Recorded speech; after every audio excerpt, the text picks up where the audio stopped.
talking. The lecturette is also a test of confidence. It's to see whether a man has the ability to get up and make his particular point of view in front of numerous others. In 1973, went down south, worked for a bit down south, decided I didn't like it, came back and joined the army. Okay, the story is that we're a patrol and we've just come across a footbridge which has been blown down by demolitions or shells, and we are carrying a special piece of equipment with us. Now our problem is we've got to get this special... I enjoyed mine because I thought it was quite good fun. It was fairly challenging, but it was really good fun. We were sort of crawling around the ditch doing silly things and being chased by guards and this sort of thing. The tests, once again, a challenge to see how well you could do on it, and you could assess yourself against the other blokes. That's the ramp, and then we'll put the log across from this ramp to the other ramp, and we'll attach this special piece of equipment to the log, and then we'll move the log along until it's onto the other side.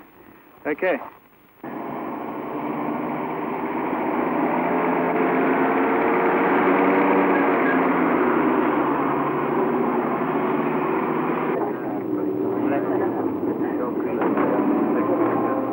I found myself assessing everyone else on the bus, looking at other people and trying to work out what type of people they were and what sort of competition I'd have on the course, comparing myself with everyone else. Yeah, I'd always been sure of myself up until then, but all of a sudden on the first day with everyone shouting at you and screaming at you, running around and you, oh, like a fish out of water. Brigade, form up, see rank. Out on your names. Speak. Colour. Okay. Colour. Brinslow. Colour. Noble. Colour. Thompson. Down. Call me, sir. Call me. Colour. And I think the only thing you can pull you through is trying to meet most of the other chaps and find out how they feel. And you find out that you're not the only one that's feeling like it. Everyone else, there's 28 of us, everyone else is feeling the same way. And I think even there from the first day we started to confide in each other and gain strength from knowing that everyone else felt the same way. You realise that all that the instructors are doing is to help you. They're not really to push you under and ride you, to help you and to develop you.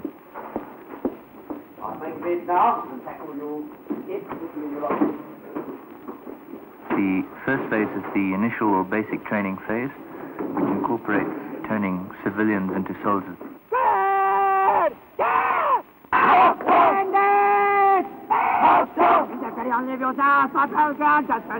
Gotta move to the right in 3. Right! Yes! Take me right! Wake up, man! Don't you see who's playing? You know you're listening to you. Put your right hand out. Put your right hand out, then. Put your right hand out, too. That's it. That's why you should turn. That's your man. Come away. Squadron of arms. Yes! 171! Turning. Right! 171! They gave us a spiel right at the beginning of the drill, and the idea I remember from that was that drill is supposed to instill in a recruit an idea that he's working as part of a team, exactly the same as the other blokes. Secondly, that when he's given an order, he responds to it immediately as a reaction, doesn't think about it. Just the basic elements of discipline in a bloke are put in there. It's really important. Drill nobody loves, but it really is important. I think initially to be physically fit on the course is an advantage, because the first 10 weeks is very much concentrated on the physical aspect, and if one is not fit, then you're going to be exhausted by the time the evening comes, when you're supposed to sit down and start doing a little bit of extra work and getting your kit ship shape and this sort of thing, and you're going to suffer as a consequence. Up, down, up, down.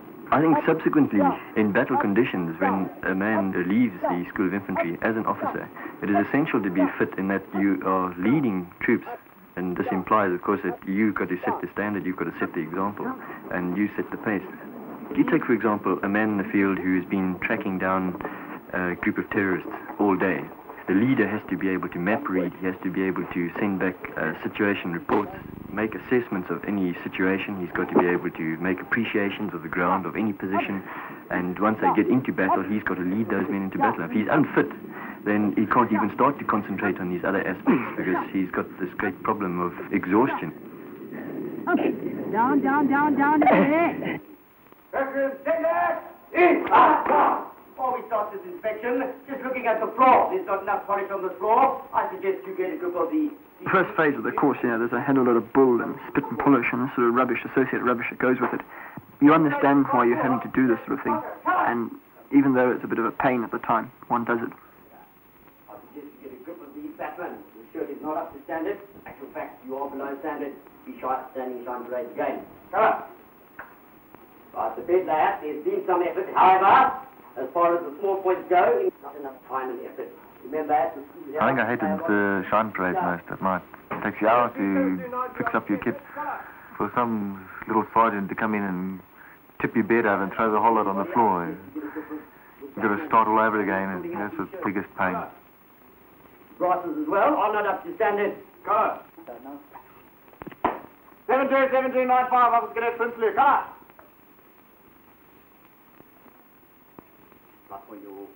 Fluff on your cap, Prince Luke. Come on, yes, you get a brush on it and flush it all down.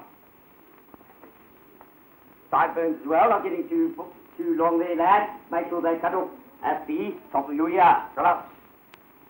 Brasses once again. It's not something you don't enjoy. It's good fun. You can laugh about it afterwards. It's really hell of a good. We've got the guys together, but at the time, it's probably the least enjoyable part of the course. Twisted lace in your boots. Don't want to see that again. Well done on this bed layout. However, the remainder, much to be desired. Lots of fluff. Stand shine parade again. Go!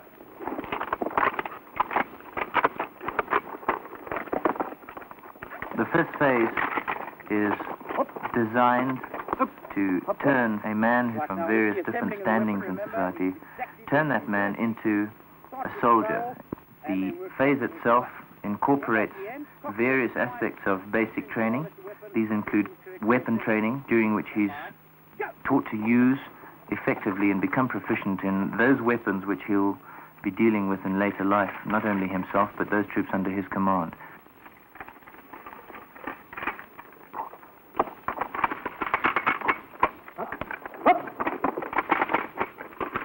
We are issued our FNs on day one, and they stay with us for the remainder of the course. The idea of this is to let the weapon become a part of the soldier's body. You treat it like part of your own body. You clean it every day. You maintain it, and in turn, you become very used to it.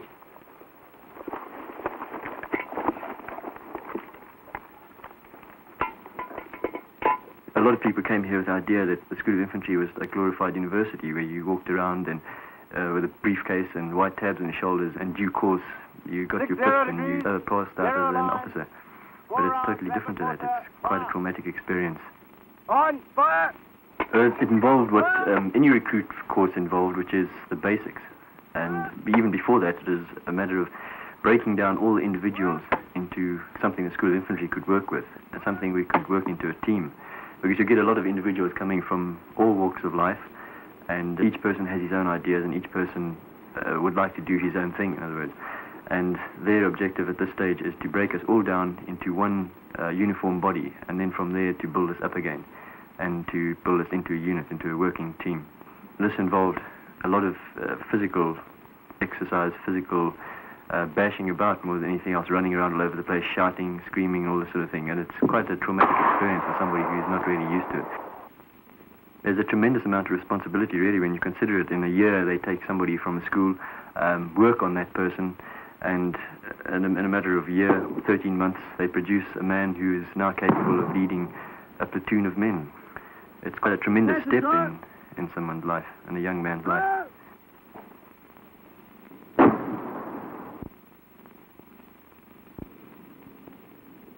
Follow me!